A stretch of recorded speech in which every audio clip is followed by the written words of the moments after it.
Today's August 24th. Try to do pull up Mount Yale. Non-standard route. Sandy's been up this standard route a lot. Well, you're tapering.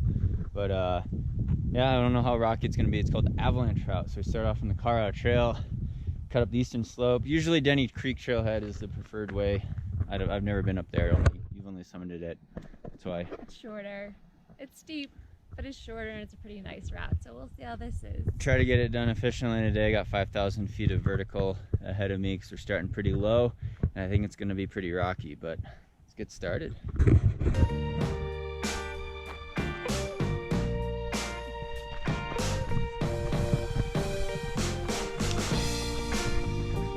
Colorado Trail. Woo.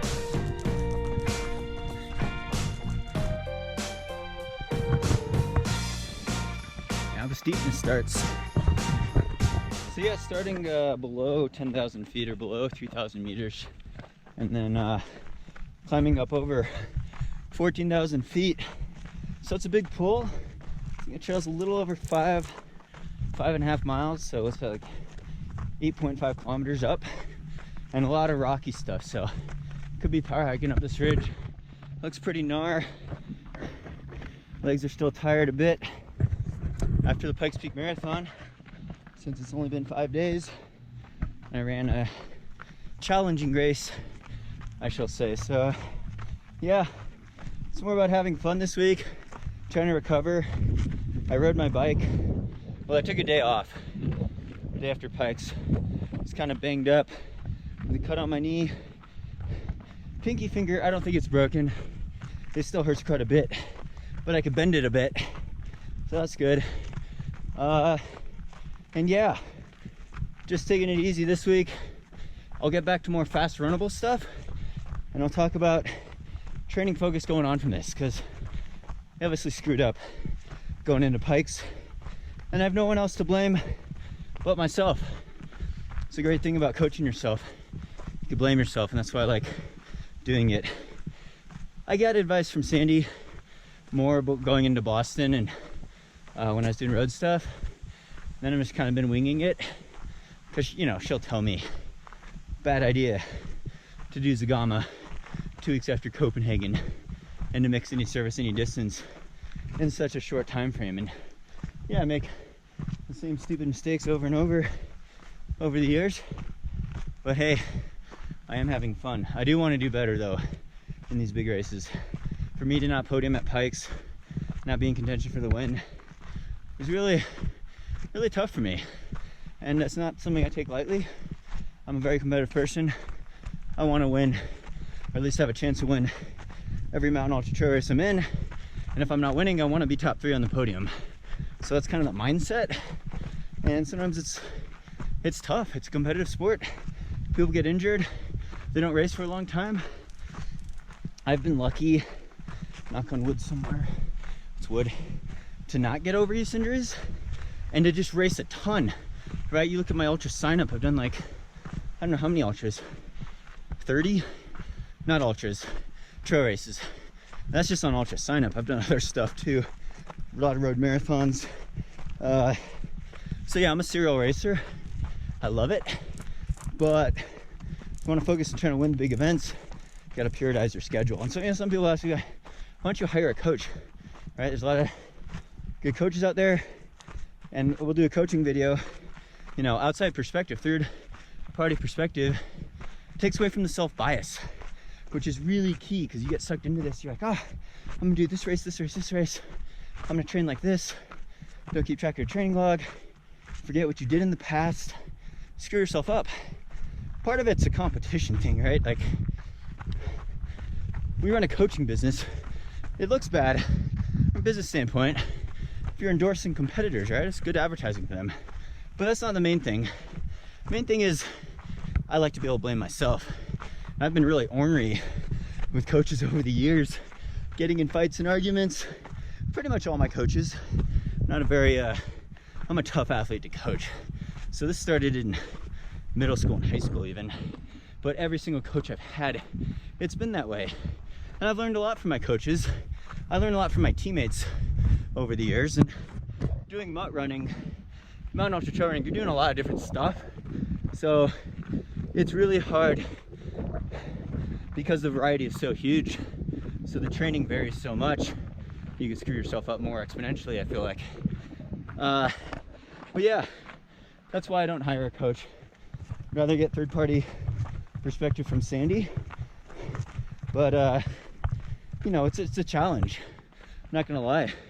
I like to blame myself though for my shortcomings, bad races. I have no excuses really. I've had a lot of support.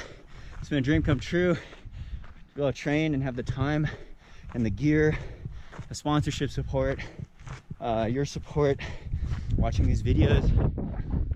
So it means a lot to me. But I do want to take advantage of that.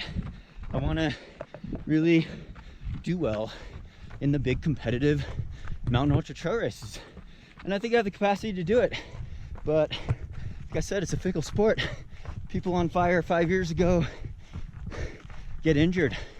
They burn out, right?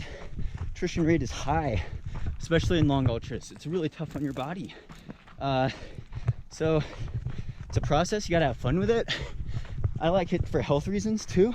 I want to stay healthy. So it's a mix, but I'm gonna get back into higher intensity interval training. And a lot of you pointed this out on my post Pikes Peak Marathon vlog. Look at this view. I already got a view of the lake, Rainbow Lake, I think.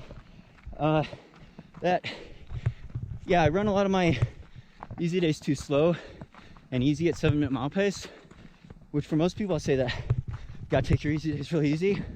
For me, at this point in my career, I have a lifetime base of 7-minute miles, right? I was running 7-minute mile easy days in high school. They weren't as easy, but I think I'm at that stage now. I could push the thresholds a little bit more because I have such a big lifetime base.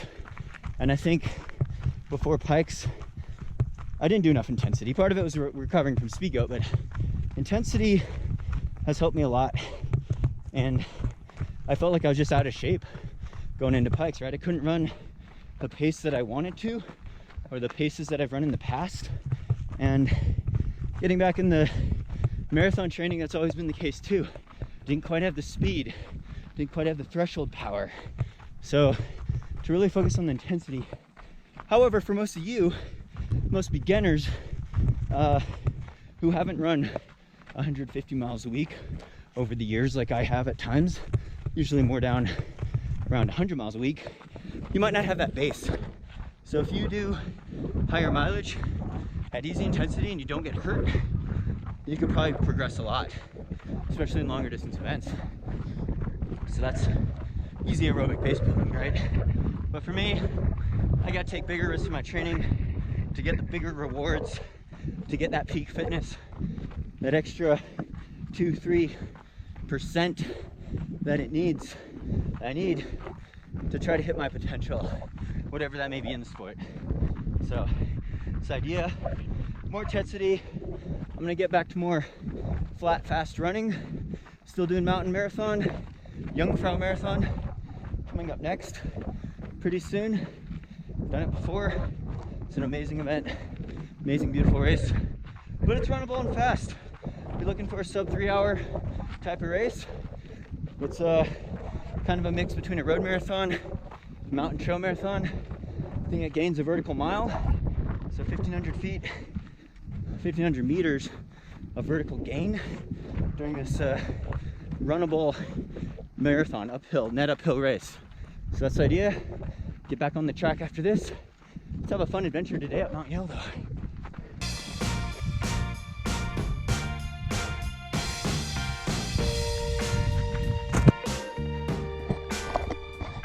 It's a really nice section, Colorado Trail here in the woods. Again, we're gonna go up the eastern slopes, hopefully to summit Mount Yale. Standard route, easier route, Sandy's done a lot, would be from Denny Creek, which I believe is the southwest slopes.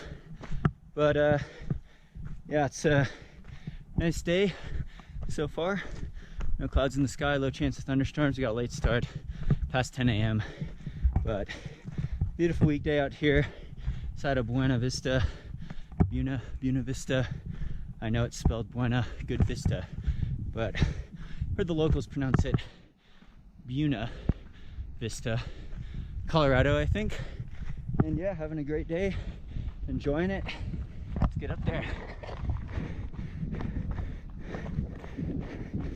Oh, I should say, the reason we're doing Avalanche Trail, Denny Creek, the road up there is closed due to road construction. It was really just like another 5K up the road, but they're doing a lot of road construction, so that's why we're doing this slightly less common route. But Colorado Trail is really well defined here. Hopefully find the split to the summit of Mount Yale.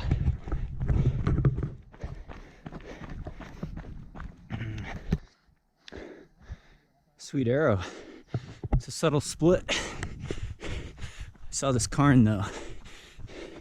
So I think we go up a little over 5K in, 3.2 miles.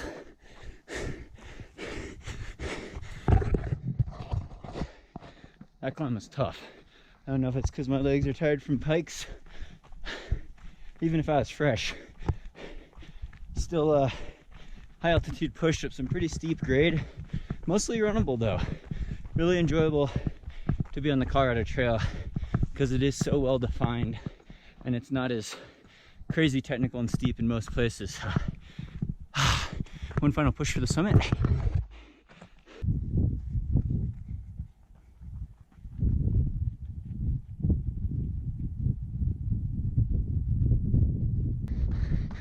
Look at that view. So I think that might be a 13er. We got to go around that rocky peak to get to the summit of Yale. I'm not sure. Looking over up the range. Pretty rocky up here. High altitude push. But yeah, like I was saying, the high intensity. A lot of you guys who commented were right. I totally agree. If I want to do well on the roads, hit an OTQ, it takes me a really long time to try to even get in sub 220 shape, let alone sub 219 shape. Of course, I haven't been able to do it. I did run a 219.50 at Houston this year, but you know, it takes at least 3 or 4 months dedicated track and road, flat stuff. And that depends on what you're coming off of. So I think coming off of UTMB, certainly harder, especially a disastrous race UTMB. Whereas if I do races like Jungfrau Marathon, it's a lot more runnable, some more running mechanics. I think I can make the transition faster, but as I stand corrected in the past, it's always been, I've been wrong about that. So I make mistakes. And that being said, if I want to do well at UTMB or 100-mile ultra, I also think I need to dedicate the year focus or multiple year focuses to getting in that vert, doing more 100Ks in the mountains, trying to be consistent, dialing in the nutrition, stuff like that. So that's kind of the mindset. I totally agree. That being said, as a sponsored mountain ultra trail runner, you know, I have a certain obligation to do mountain ultra trail events. I love it. I still love the road. I still want to OTQ, but it's become more of a side goal, even though it's a goal I really, really want. Right? I'm not going to make the Olympics in the road marathon. I got enough Hoka One teammates. This is really rocky. That could run 2:12, 2:11 in the marathon. You know, so those are the real elite track guys and road guys. But you know, just to be top 100, top 50 in the country in the road marathon and run a sub 219 is a huge honor. To take part in it once every 4 years is a huge honor, and it does mix in with my any service, any distance. Detrimental as that is, it's also part of our coaching business. We coach people that do any service, any distance, and I think a lot of you could actually make the transition a lot better than I can, because you haven't been running for 20 years year round probably, and you don't do stupid things like really extreme mountain races right after a road marathon race. And if you're just scratching your potential in the road marathon, you know, you're running 3:20, you could easily shave 15-20 minutes off and be looking at a sub 3-hour marathon maybe, just by increasing your mileage base and being more consistent with your training. For some people, it's a very feasible goal, as well as, you know, shaving tons of time off of your ultra performances. So I do believe in the any service, any distance motto, and it's not a matter of self-sabotage. I pick the most competitive events in mountain ultra trail running because I want to compete against the best. I want to get the best out of myself. I pick events that inspire me. The competition inspires me. Mountain lines inspire me. road marathon majors inspire me, right? The Boston Marathon, New York City Marathon, Chicago Marathon, Olympic Trials Marathon. That inspires me too, to try to run back closer to my PR in the marathon when I was focusing on the roads. Inspires me, right? So we do these things for inspiration and to be fit and happy and healthy and enjoy the running community. All right, I'm trying to push for something. This might take a while. That thing's way up there. Whoa, look at this view. That's a good view too. Nice.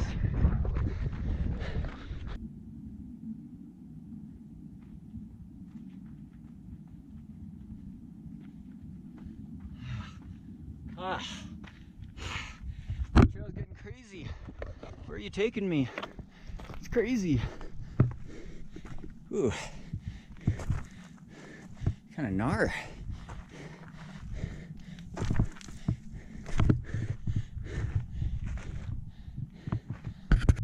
Alright, so that section got super gnar. Super slippery, steep rocks, loose rocks. Kind of dangerous. You follow the spine though. There she blows, I think. I hope. So I just came up this pretty gnar spine, as I was saying. I think this is a 13er. So this is a 13,000 foot peak. You see kind of on the southeast side. And the trail's hard to find. It's very faint. I don't even see a trail right now actually, but you ride the ridgeline pretty high. I started going too low and it was in some loose rocks. I'd use my hands. There's a little climbing involved. Nothing over class 2 really, but it was quite steep and there were cairns marking the trail. But you want to ride the spine, the ridgeline high, and then now we're in the saddle at 13,000 feet, 13.1. Got a final push for the summit. Try to get there in less than 2 hours. I'm at about 90 minutes in here. 4.6 miles. I don't know how many kilometers that is, like 7 maybe. Yeah, about 7, a little more than 7 kilometers in. I probably gained about 4,000 feet of vertical. One final push for the summit. Let's get up there. It's a beautiful day. I took 1 Canaberry.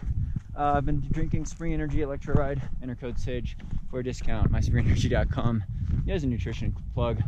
But yeah, just having fun out here. I have to get back to the more runnable stuff, some interval training, road training. So yeah, let's get up there. See the view on the top. One final push.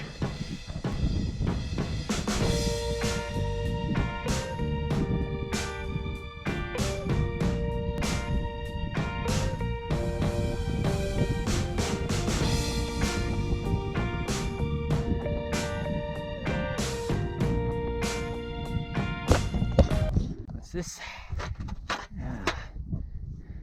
Mount Yale. Must mean I made the summit. So yeah, came up that rocky ridgeline there. Eastern slope traverse. You could see the trail from Denny Creek side, I believe. We're looking down on here. It's a great line. It started the Continental Divide, but you could see down there. Beautiful view. 360-degree views of mountains, basically. Well, you can see the flat plains of Buena Vista down below, Buena Vista. But yeah, great day in the Swatch Range, Collegiate Peaks Wilderness. Another 14er for me. This is the first time I've been up here. Definitely, I could see why this route is more strenuous than the Denny Creek route. But yeah, a little scrambling in the rocks. It is pretty rocky up here. A little rock pile, but thanks so much for subscribing on here, following along. Again, really appreciate your support with understanding the process and the failures of my professional mountain running career, and successes too. But it's a lot of fun, and to be able to share that with you guys it means a lot to me. And to hear how your running's going, the comments, what races you're preparing for, goals you've accomplished, things you've learned maybe from following this channel, or at least some laughs you get from the musical intros, or some of my mispronunciations of things, or funny stuff like that. Always got to keep it light. Don't take life too seriously. We're never going to get out of it alive. But I really do appreciate the Patreon support for really making this possible. I'm going to update some more camera gear, trying to do some more professional, well, I'm not a professional videographer obviously, but more higher quality videos, especially with the audio quality. I want you guys to get the best experience out of this. More concise editing. I know that some of these videos I ramble and say the same things over and over kind of, so try to get into fresh stuff. Feel free to always comment below future training talk topics. Put up stuff you'd like to hear about, check out our extensive playlist. Again, Coach Danny, I do run a coaching business, sagerunning.com. Any service, any distance, we got training plans on there, free plans that you could download, a aerobic base building plan, the women's first 50K plan, things like that. It means a lot to me for you to subscribe on here and click thumbs up, like, share these videos, because I just love videos. I love the sport of running, and the running community has been so generous. It's great to be a part of, so thanks for being a part of it. Hope your running's going well, and stay tuned for more VO2 Max Productions.